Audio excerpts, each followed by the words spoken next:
দিদি, পশ্চিম বাংলার সবার মুখে মুখে শুধু তোমারই নাম। তুমি তো অনেক দিন বাঁচবে তাহলে। কিন্তু তোমরা কি জানো আমি একটা জীবন্ত লাশ? হ্যাঁ, তাজা মানুষ দাঁড়িয়ে আছে বলে কিনা জীবন্ত লাশ। পশ্চিম বাংলার গোষ্ঠী ষষ্ঠী পুজো করে দিল আর বলে কিনা জীবন্ত লাশ।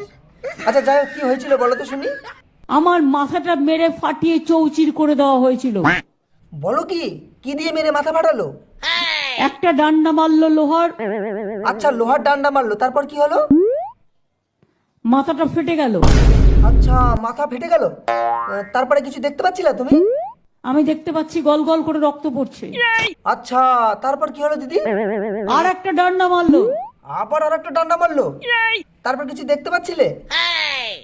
আমি দেখছি দুদিকে ঝরঝর করে রক্ত পড়ছে। ইসরে, শুনেই কষ্ট হচ্ছে দিদি। বলছি তারপরে কি ডান্ডা মারা বন্ধ হয়ে গেছিল নাকি আরো মেরেছিল?